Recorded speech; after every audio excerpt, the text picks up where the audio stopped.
Bradley Manning, of course, is being court-martialed right now. He's already admitted to doing some of the lower-level offenses, saying, yes, I did leak the information to WikiLeaks. He's going to explain why in testimony. In fact, he did 2 weeks ago. But it is an incredibly secretive process, and the court will not allow any video of it or audio of Manning's statements. God forbid that we should actually get his side of the story. Of course, they want to cover that up, too, which is a little ironic, to say the least. They won't even let anybody take a picture of Bradley Manning.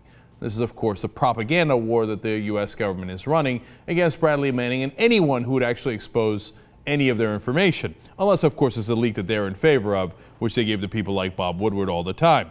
But now the Freedom of the Press Foundation, which is a relatively recent group that has come out, said, hey, you know what? We've actually got his whole testimony from 2 weeks ago. It's over an hour long. They've got the audio tapes of it, and they have released it, which is a great service to the American people because we get to find out Manning's side of the story from his own words.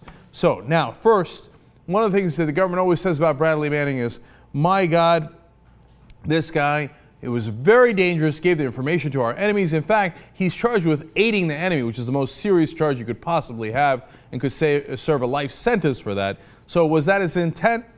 Absolutely not. Listen to what Manning says. After taking that counterterrorism, or CT, and counterinsurgency coin operations, we became obsessed with capturing and killing human targets on lists and on being suspicious of and avoiding cooperation with our host nation partners, and ignoring the second and third order effects of accomplishing short-term goals and missions.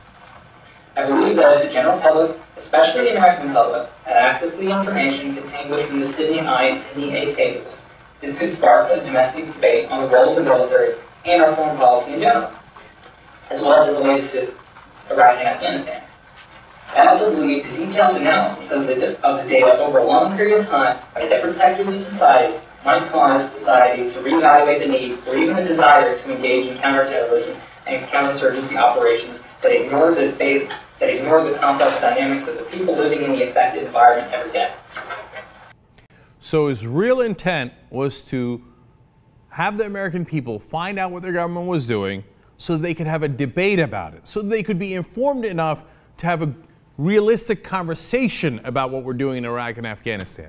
Well, that would be the textbook definition of a whistleblower. Now you say, hey, look, that's him testifying in his own trial. But remember, without needing to, he did what is called a naked plea. Without getting a plea deal from the prosecutors, admitted exactly what he had done, knowing that he could serve up to 20 years for the offenses he already admitted to. So he has a good track record on, certainly on being extraordinarily honest, even within his own court-martial. Plus, this is really important, he said the same exact things to the guys that turned him in when he had no idea that would have gone public. Those informants, as they were talking to Bradley Manning before he was arrested, and he had any idea he was going to be arrested, Bradley Manning told the informants, hey, listen, man, I thought there was an important debate that the country needed to have, and I had this information, and it would be wrong not to share it with the country. And of course, he's right about that. I mean, look at the things that we found out. There was 15,000 extra Iraqi civilian deaths that our government was covering up. Of course, the famous Apache murder video where the Apache helicopter comes in and shoots first responders, including a van that pulled up that had children in it where they were trying to rescue the wounded. And of course, a couple of Reuters reporters were killed in that. He also showed that the U.S. policy expressly barred U.S. troops from investigating human rights abuses by Iraqi forces. And of course, even more civilian deaths in Afghanistan as well. This is all information we needed to know that the government wasn't sharing with us. Now you can say he could serve some time because he still broke the law. But he's already served a great number of years, and some of them he was actually tortured in. In fact, his court-martial judge said, yes, you were mistreated, and we will take some time off because of your mistreatment that you already suffered in jail. Enough is enough. Now, you know what I think. I think we need to free Bradley Manning. But let's listen to Manning more to get a sense of what he was trying to do, because this next part is amazing.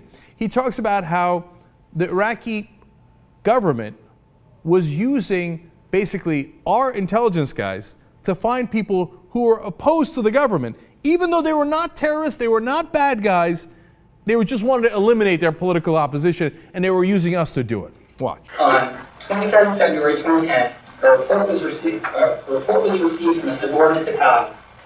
The report described an event in which the Federal Police obtained, or FP, detained 15 individuals for printing anti-Iraqi literature.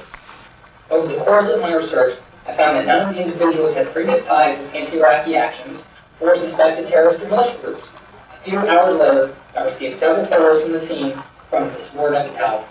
I printed a blown-up copy of the high-resolution photo and laminated it for ease of use and transfer. I then walked to the top and delivered the laminated copy to our Category 2 interpreter.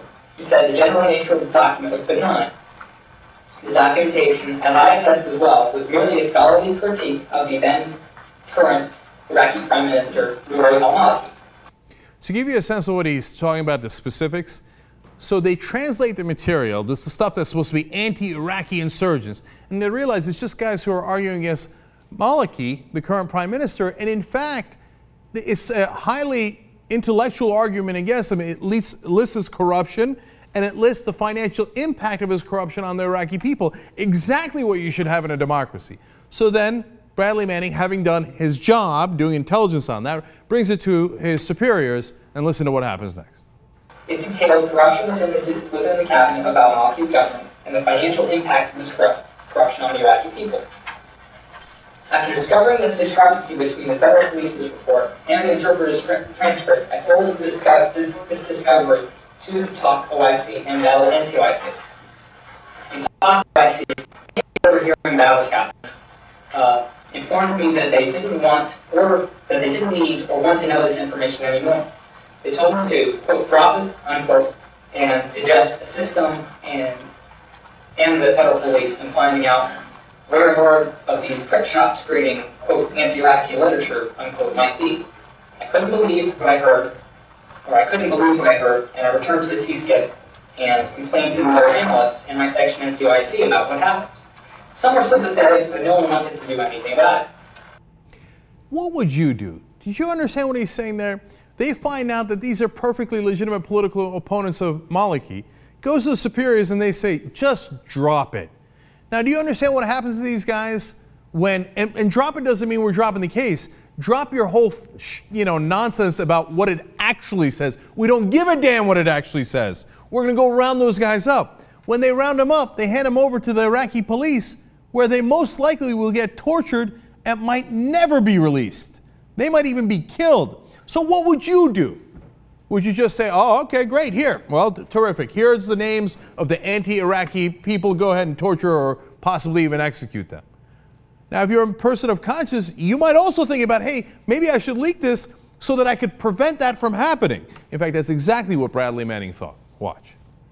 I knew that if I continued to assist Baghdad federal police in identifying the political opponents of Prime Minister al-Maliki, those people would be arrested and in the custody of the special unit of Baghdad federal police, very likely tortured and not seen again for a very long time, if ever.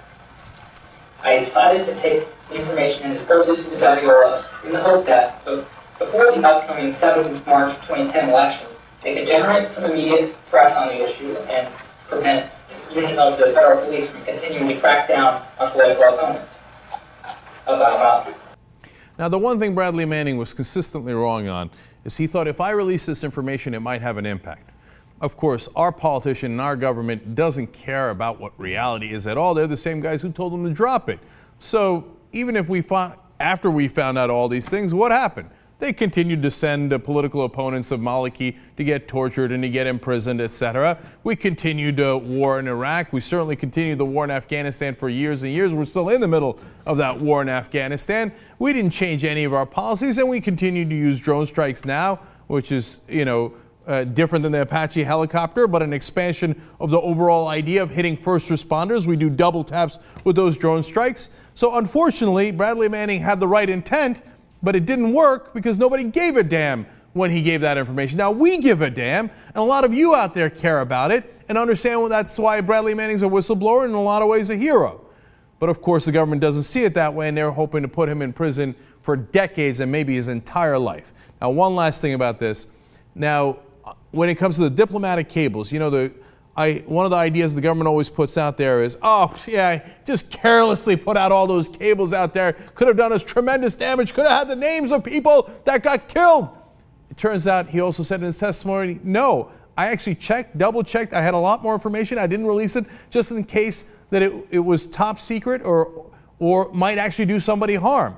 I only released the things that I thought that American people could learn from. And he said, we got into the First World War, World War I, because of secret pacts, etc. And I wanted to help try to avoid that. And by the way, he did have a huge impact, at least in other countries. Some of those cables that were released were part of the reason we had the revolution in Tunisia and in Egypt. Not the whole reason, but a part of the reason. So that transparency at least helped to shine a light on things that made a huge difference in the world. And for that, what do you get? A possible life sentence in America. How dare you try to educate people? How dare you try to inform the American voters? Meanwhile, of course, as I've said over and over, Bob Woodward sources who released far more classified information, top secret information, that Bradley Manning never released that level. They're free to go because they released information from government officials on leaks that helped their political careers. Now, you still think Bradley Manning should be in jail? Hell no. If he's in jail, every one of those Bob Woodward sources should be in jail, and none of them are.